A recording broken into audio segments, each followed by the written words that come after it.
Thank you, Nicole.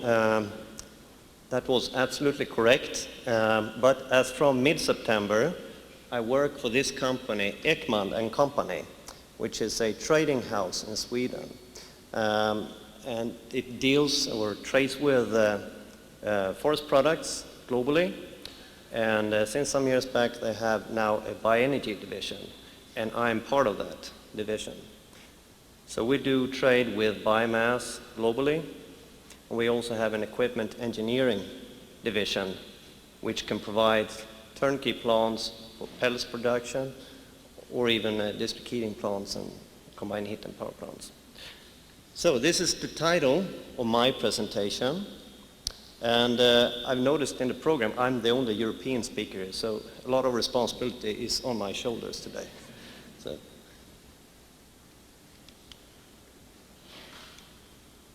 Does it work? I'm not sure. Yeah, the wrong button. This is what I'm going to talk about today. I'll give you a brief picture of the use of wood energy in Europe. And remember that Europe, that's a lot of countries, several countries, and of which several of them have substantial forest sectors and forest resources. And those are the countries I'm going to focus on. I'm going to talk about the shares of renewable energy sources in 2005 and the goals for 2020 in the European Union. Then I'll go over to why extract logging residues, because logging residues, that's where we'll find additional volumes. The residues from the sawmills and so on, they're already taken care of. I'm going to talk about the different stakeholders, because these are important for the availability of this resource. Then I'm going to talk about some hurdles in a way for large-scale utilization of these primary wood fuels, so to say. That's what you take directly from the forests.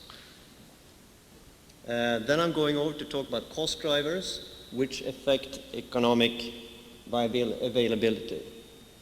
After that, I will talk about something which is close to my heart, integration of industrial wood and wood fuel removals. It's not correct in that point over there. Then I'm going to talk about trading units, which is also important on a developed market for this. Lastly, talk about ash recycling from clean wood fuels. And that's when you really have intensified the extraction of logging residues in the forests. We are there in Sweden, and I would say in Finland as well. So that is to ensure the long-term productivity and the soil chemistry. And finally, I will sum up.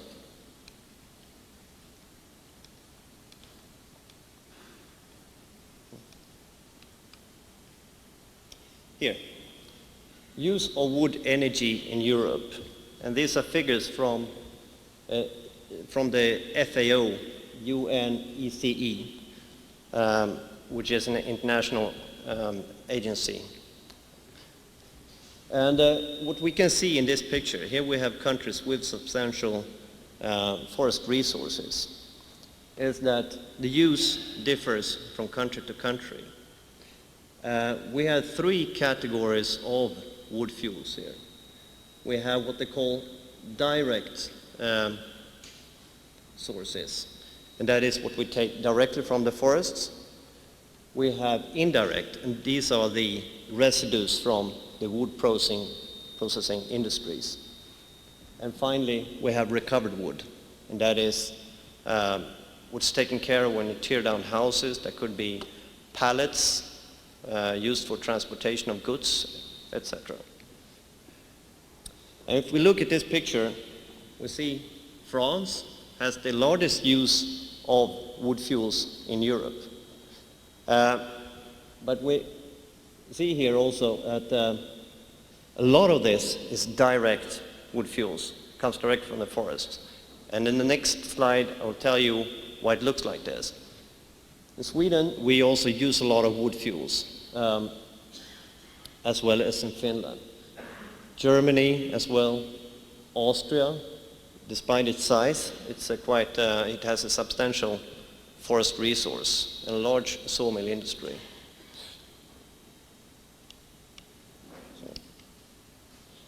This slide shows the use of wood energy in Europe. And here we see what sectors the wood fuels go to. The first sector is the power and heat sector. And the green color there indicates industrial use. And the third one is private households. So again, when we look at France, most of this wood is used in private houses, and that's firewood mostly, in stoves and mostly in open stoves that they have indoor. So that explains why they use so much. I'm not going to talk that much about that today. I'll talk more about what you can do in combined heat and power plants, district heating plants, and so on, and also in industry. Some comments to the previous slides here. Countries with large forest sectors generate a lot of residues, like Sweden and Finland.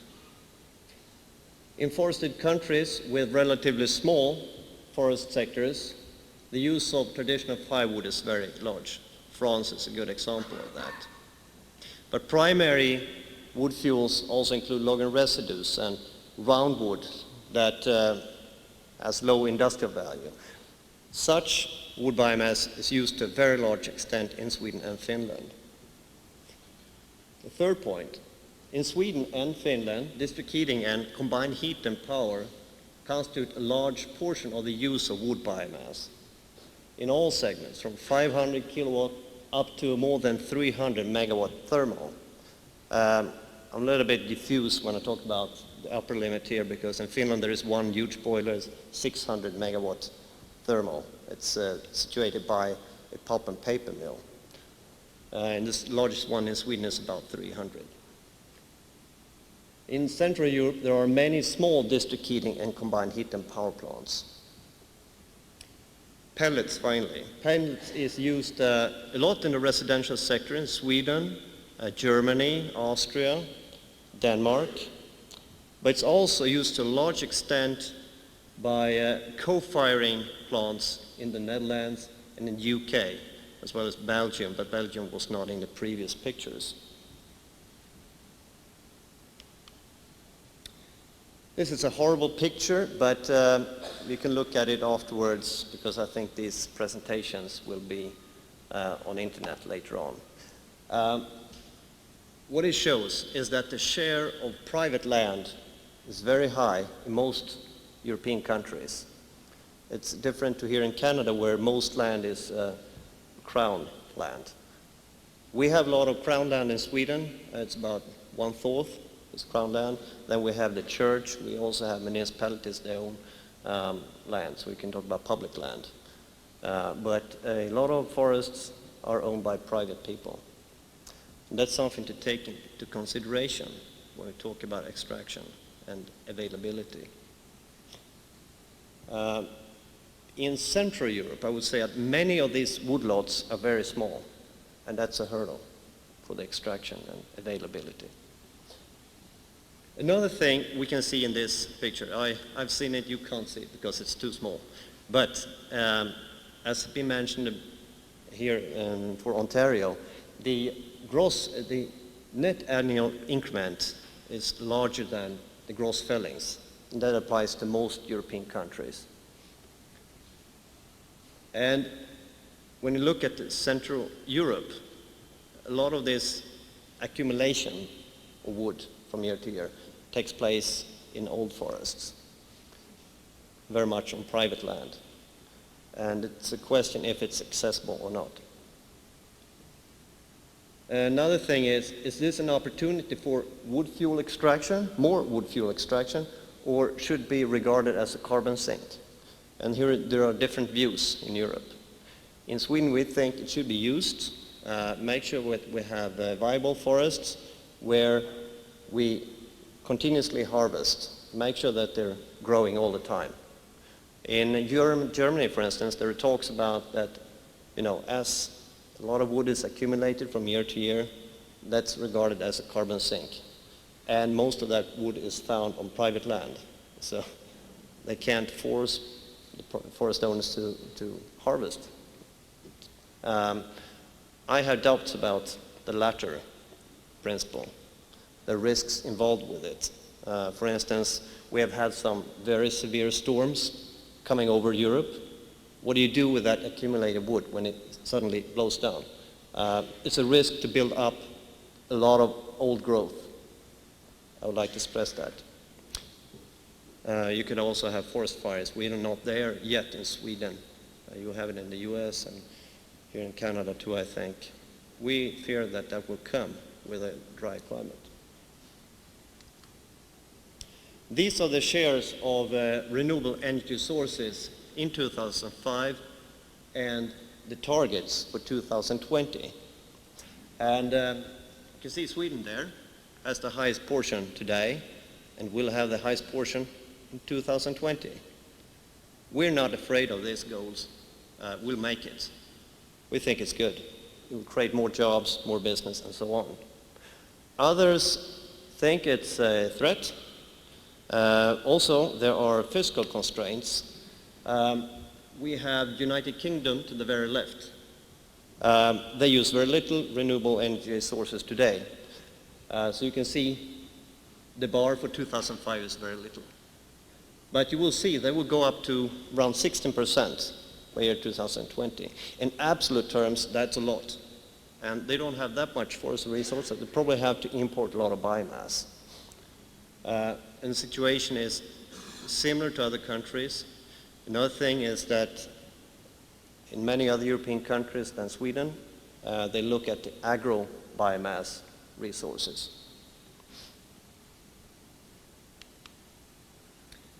Now we'll go to why extract logging residues. First, pick the low-hanging fruit first. That's natural. I heard a question about stumps here today. We are there today. You see stumps is coming further to the right, further up. But I don't think it's natural to start with stumps. It's a dirty fuel, stones and soil and so on. You have to pick up the stumps. But it is a substantial quantity out there. And we have come quite far in Sweden when it comes to extraction of whatever biomass we can get over. So we're looking carefully at it today. This means that we also increase the intensity in the utilization of the wood fuels. So we'll come to that later, what we have to consider. When we look at the primary wood fuels, the logging residues, they have the lowest costs among the primary forest fuels. But actually, when we look at the national figures for logging residues versus stumps, there's actually more stumps than logging residues available. So that's something that has surprised a lot of people back home in Sweden. So we regard the stumps as a very important contribution. Thirdly, there are several silvicultural benefits from removing these logging residues. The stakeholders are very important for the availability of these primary wood fuels. And there are several of them, and they have different reasons to be into this. We have the wood fuel procurement organizations, that's for industrial wood. We have wood fuel traders back home in Sweden, which are more or less linked to the forest people there. We have energy companies, district heating companies, and combined heat and power companies.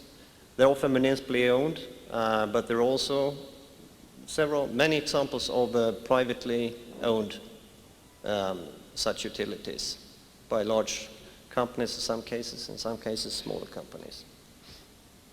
We have the forest industry and we have the society. Forest owners, if they're active, they should see the silvicultural benefits from removing logging residues, and possibly also stumps, because it will enable cheaper regeneration of the forest land. This is an extra revenue which could help to reduce the cost of silvicultural measures. I put in brackets that reduces the risk of uncontrolled forest fires, because that's not a problem in Sweden today. But if climate becomes warmer, we will have a problem, especially in the southeast of Sweden, where I live today, and in the rest of Europe. So, not today, but could be in the future. In some parts of Sweden, remember that Europe is densely populated. There are a lot of cars, a lot of energy plants. So we have artificial nitrogen depositions through atmospheric depositions. So in some parts of Sweden, on the west coast, down the south, there's a lot of this nitrogen deposition. So by removing green logging residues, you can remove some of the nitrogen, you combust it, and in theory you release nitrogen gas through chimneys. That's a way to unload the soil from this extra nitrogen. The wood procurement organizations, that's a service to forest owners, a way to secure the wood fuels, the industrial wood supply. We have wood fuel traders, and they make simply business out of this. And we have a list of such companies today with different backgrounds, but some of them are quite big today, and they've been doing this for a long time. So they are very slim, they have low overhead costs for doing this. We have the energy companies, and they see that there are large quantities of these primary wood fuels out there, so it's absolutely an interesting type of wood biomass to look at. It's relatively price-worthy, and it's also a necessity to, in order to combust very moist fuels. You mix different kinds of wood fuels. That's what the energy people do. We have the forest industry, and here we have the external demand. That is to satisfy the wood fuel demand of the energy sector, because they don't want this to compete, they don't want the wood fuels to compete with their industrial use. And they also earn money on sales of non-refined wood fuels, because many of these wood fuel trading organizations, they're owned by the forest industry. So it's a way to control the wood market. Moreover, internal use in the mills, this is good business today. Integrated production of pulp, paper, and green electricity, pellets and vehicle fuels, etc., will lead to a need of additional supply of wood fuels. So today, several of our pulp and paper mills, they buy logging residues, chipped logging residues, and other types of low-value wood, and they burn it and they produce these products for the open market. Environmental image is the last point here. Society. This is a carbon-neutral energy. This is a great concern for many Swedes today. Now I talk very much from a Swedish perspective, but I would say that we have come very far in Sweden. So please excuse me if I'm very focused on Sweden in this case, but it's coming more and more in other countries in Europe. The awareness is growing, really. It's security in energy supply. It's environmentally friendly if done in the right way. It cuts the import bill for fossil fuels. In the rest of Europe, not Finland, but the Baltic states and the continental Europe, as we say in Sweden, they're very dependent on Russian natural gas. You have a lot of natural gas here, but it's domestically produced. In Europe, it comes from Norway, 30%, and 70%, some comes from North Africa as well, but the majority comes from Russia. So it's a great issue in Europe. For us, it's more that we cut the bill for imported oil that could be used for this, or coal. It creates new businesses and sustainable jobs. And here's a slide showing how much jobs could be created. I have to go through my slides because the time is limited, so you can have a look at this picture later, but there is a substantial amount of jobs that can be created through this. This is a picture that shows different kinds of actors and also the resources involved. I will say all these things are needed to make it efficient and especially cost efficient, but also that you actually bring out as much as possible and suitable.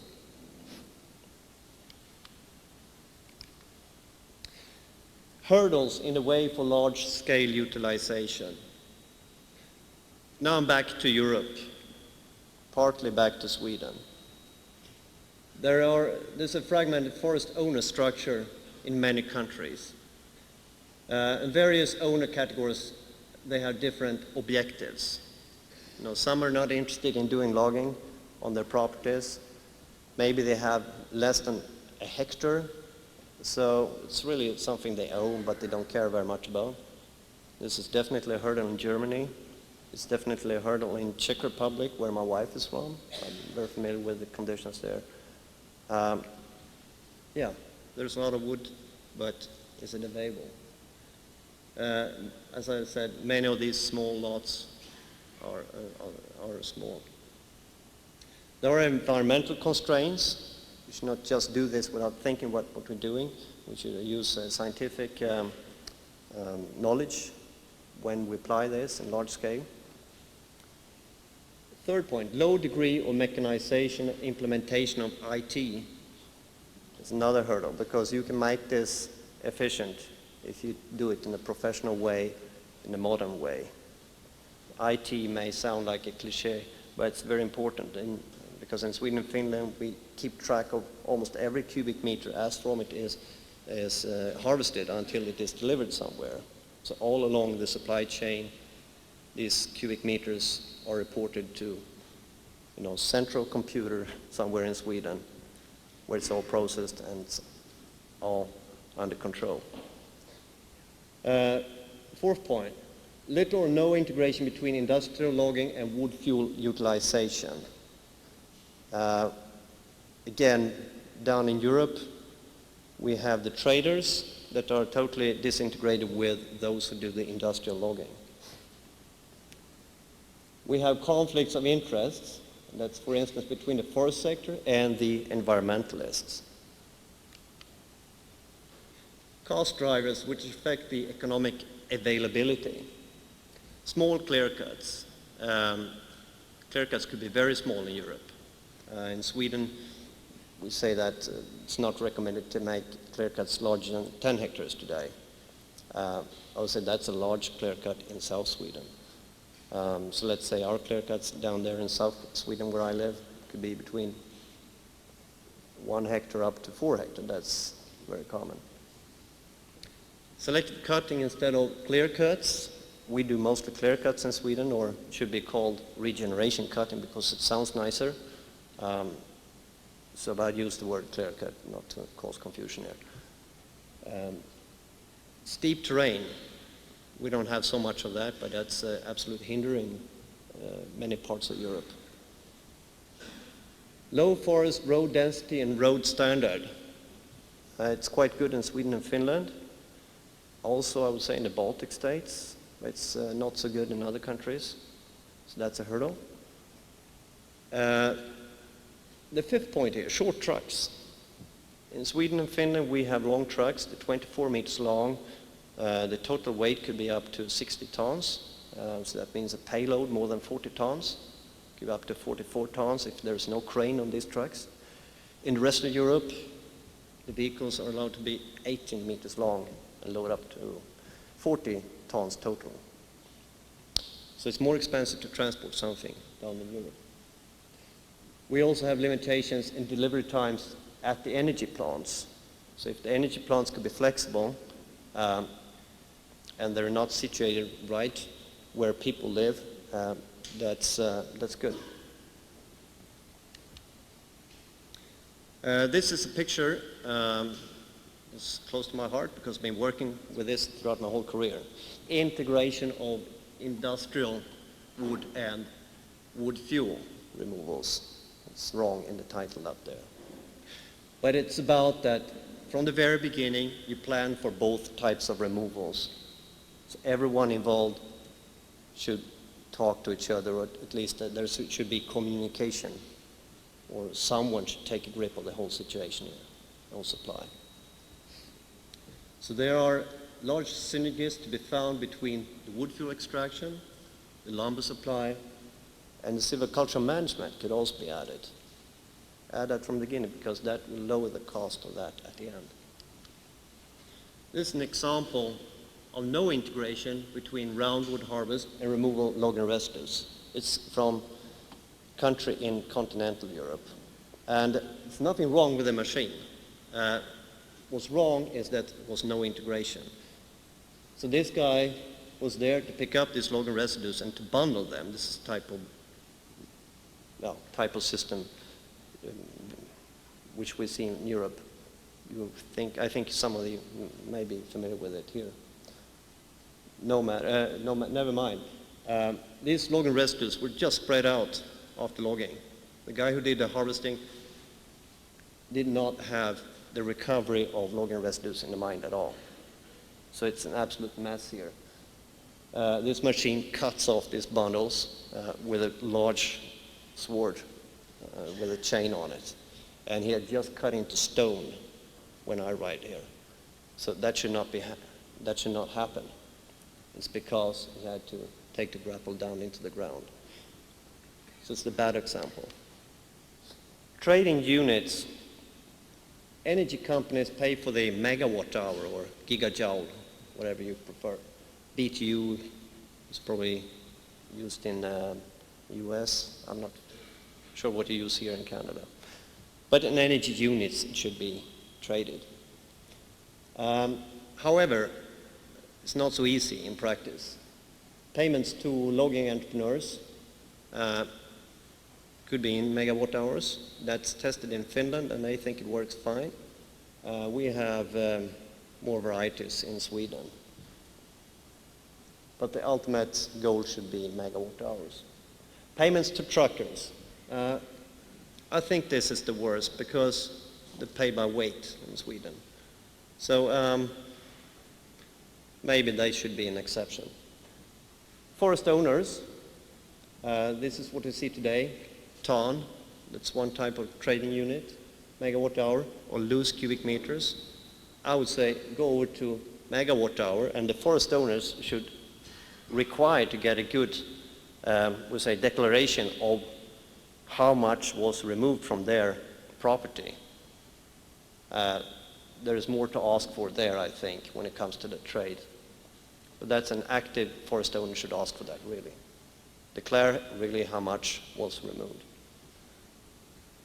Finally, best if megawatt hour is used throughout the whole supply chain.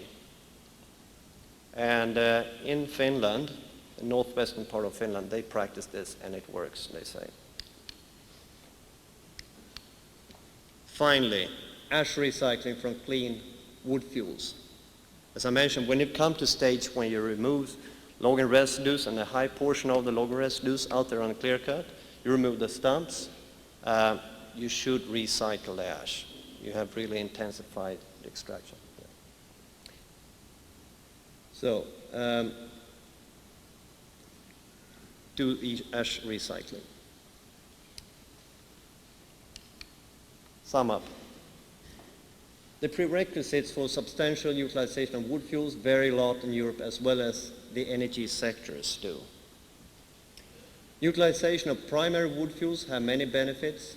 The potential risks can be handled. I would like to stress that.